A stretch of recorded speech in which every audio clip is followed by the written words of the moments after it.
La posture politique n'est pas quelque chose de nouveau au Sénat. Mais même en prenant cela en considération, les protestations de ce matin du côté démocrate ont été remarquables.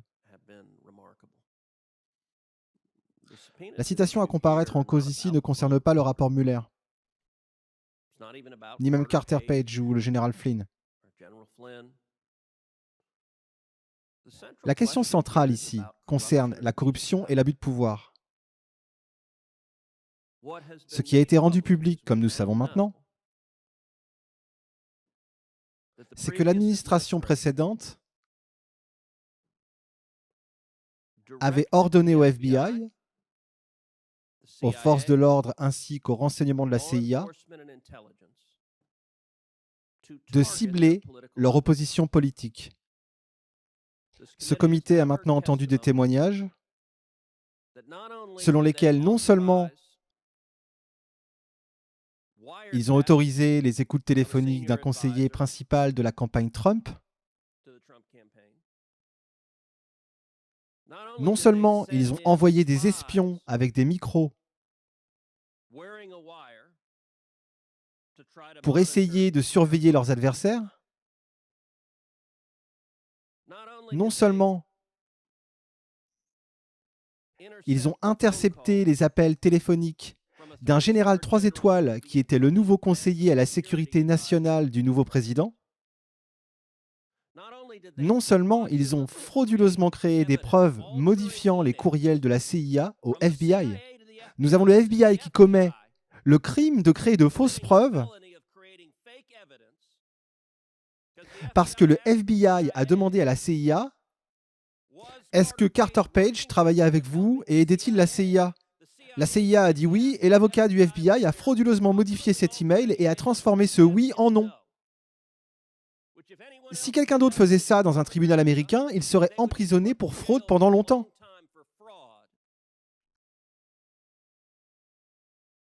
Mais nous savons également que ça n'a pas été autorisé. Je pense que le sénateur Kennedy a raison. Il y a beaucoup de gens qui veulent mettre ça sur le dos d'un avocat de bas niveau. Voilà le problème. Nous savons que cela est allé littéralement jusqu'au sommet.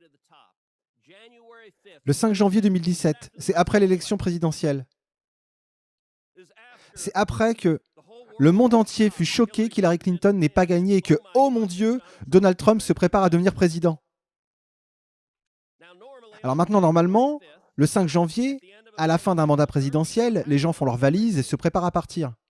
Mais qu'ont-ils fait dans cette Maison-Blanche ? 5 janvier, réunion du bureau ovale, Barack Obama et Joe Biden. Et de quoi parle-t-il ?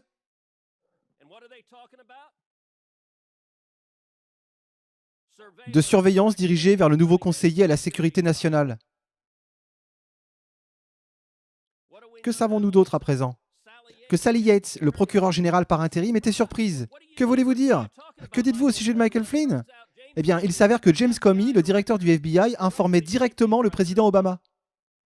Sally Yates a dit qu'elle l'avait apprise de Barack Obama.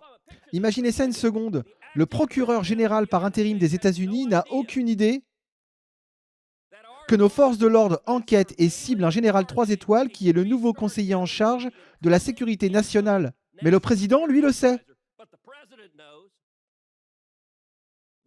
Pourquoi Jim Comey a-t-il directement informé Barack Obama du ciblage de leurs adversaires politiques ?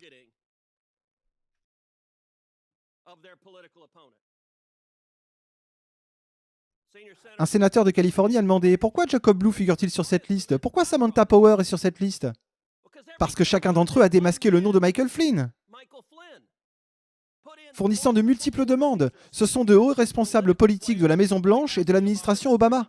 Ils sont sur le point de partir, ils s'entendent, obtiennent des informations masquées qui servent à protéger la vie privée pour cacher un citoyen américain, et ils ont fait demande sur demande sur demande.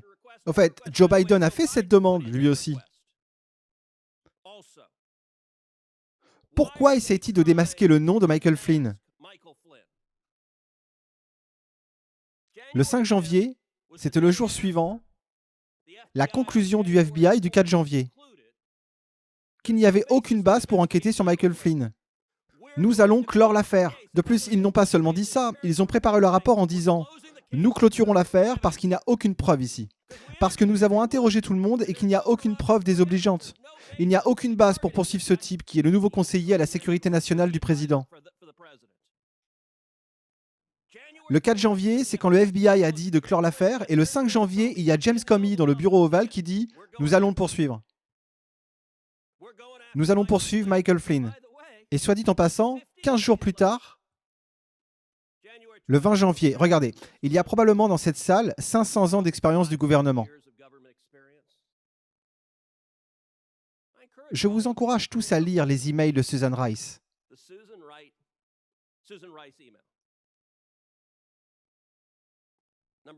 Numéro 1, c'est le 20 janvier 2017. Tout le monde sait ici ce que signifie cette date. C'est le tout dernier jour de l'administration Obama. Il y a un nouveau type prêtant serment sur les marches du Capitole. Nous étions tous assis ici. Apparemment, pendant que nous étions ici, quiconque à la Maison-Blanche, et beaucoup de gens ici ont été impliqués dans la Maison-Blanche au sujet des administrations en cours. Vous rangez vos affaires. Vous retirez la photo de votre femme ou de votre mari du mur. Vous mettez vos effets personnels dans une boîte et vous partez. Mais ce n'est pas ce que Susan Rice a fait. Elle s'est assise et a écrit un mail. Un mail à qui? Elle-même.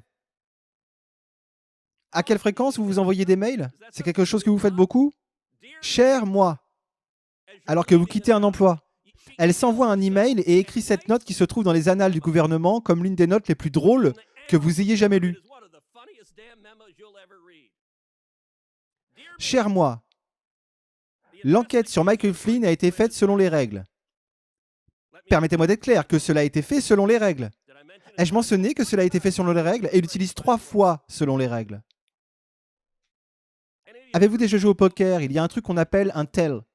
Quand quelqu'un écrit partout « c'est fait selon les règles », nous ne faisons rien de mal, c'est une grande indication qu'ils ont peur, qu'ils ont fait quelque chose de mal. La seule raison pour laquelle elle écrit cet email, c'est qu'elle se dit « Oh merde, dans environ 1 heure, ces gens vont débarquer et ils pourraient découvrir que nous avons transformé le FBI en officine de recherche personnelle du DNC. » Tous pensaient qu'Hillary allait gagner et que personne ne saurait qu'ils ont abusé des forces de l'ordre et du renseignement pour cibler leurs ennemis politiques. Elle écrit ce mémo. De toute façon, rien n'a été fait selon les règles. Si le 4 janvier, ils disent « Nous clôturons l'enquête parce qu'il n'y a aucune preuve » et que le 5 janvier, le directeur du FBI est dans le bureau ovale avec le président en disant « Hey, nous allons poursuivre ce gars », aucune règle ne le permet.